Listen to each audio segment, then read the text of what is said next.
Hi, it's Chris, and welcome back to our Facebook training. One thing I want to go over specifically is the Facebook Pixel. It's a little bit more advanced when you get a little bit more comfortable with Facebook ads. In the beginning, if you're not ready to use it, that's completely understandable. But I want to go over it and show you the nice thing about the Pixel is it's going to allow Facebook to optimize your ads based on where conversions are happening. Meaning, if you did go with a bunch of targets or even broad, Facebook is going to be able to keep optimizing based on the pixel. So, basically, the longer you run your ad and it starts to see, hey, all these buyers are coming here, it's going to be able to optimize on this pixel. A good example of using the pixel is to track your lead costs. So, if you had a landing page and you were just trying to generate leads, you could put a conversion pixel and that would go in the header of your lead page. There's a little area you'd go actually in InstaBuilder, and I'll actually show you that too, where you can put that. So here's kind of how it works. You're going to go to Pixels. It's under Tools, and it's going to basically show you, create and install your pixel.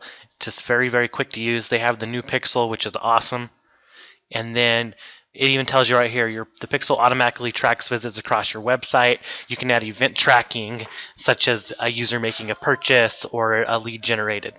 So you're going to name this pixel, and we're going to go ahead and name this our test pixel. You can name the pixel anything that you want. You're going to create it, and then install Pixel Now. That's it, and then here's the code right here.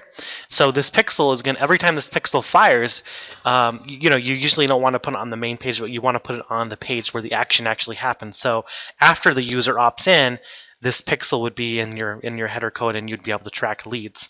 So if let me give you an example. If this was your home page right here, okay, for the tracker, let's just say we made a landing page for the tracker, and you wanted to track opt-ins.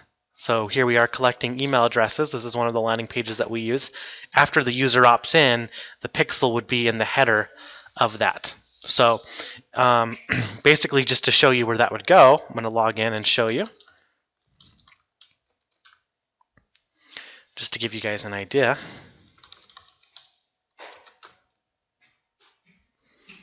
I'll go back to our tracker page and kind of show you. And in ClickMagick, you can actually put the code there, but let me show you where the piece of code would go. So let's actually edit this page.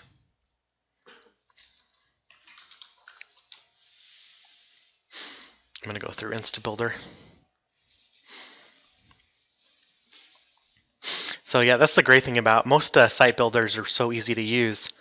Let's go ahead and just edit this. And now we're in edit mode, so you go over here to the right, and then it's under scripts and codes, and you would just paste the pixel just like that in there on the page where the opt-in occurs.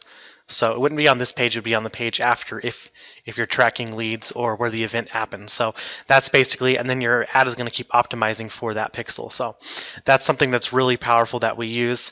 Works great with lead ads and any type of really action or conversion. So that's just, I wanted to go over that pixel with you guys and show you how powerful it is. It's something that you guys can use a lot in your advertising. And it's pretty simple, that's it. Okay. All right, perfect. All right, so now I want to go back over to Ads Manager and talk a little bit about reporting. So let's talk about this for a minute. If you want to analyze your Facebook data, analyzing your data is very important. You're going to want to analyze your data pretty much on a daily basis. And Facebook gives you some basic information like how many people you've reached, how many website clicks, things like that, how much you've spent.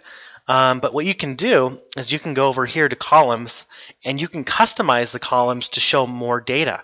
And I recommend doing that. So here's some of the data, like there's the result rate, there's the frequency, impressions, social reach, positive and negative feedback if users are, marking your ad or hiding your ad, marking it as spam. You can add all these. Now you probably won't need all this data, but some of the good ones that I use on video ads especially, I like to know how many people viewed my video all the way. I like to know how many viewed it 95% of the way, 75, 50.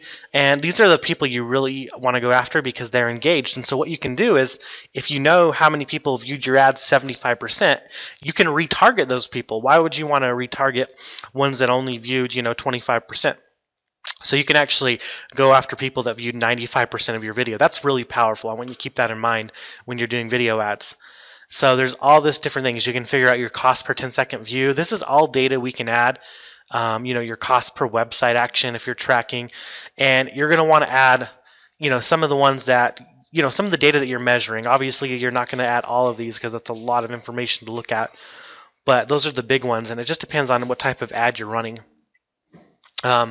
If you go to engagement, you can see, cost per page like if you're interested, cost per engagement, which that shows you already, cost per click to the link. So you could be running a PPE ad with a link in it, and you just want to know how much you're actually paying, because there's some instances where you can run a PPE ad and get cheaper clicks than if you're running, a website click ad. So those are just some things to look at, your click-through rate. I would recommend going through here and adding what is relevant to the type of objective that you're running.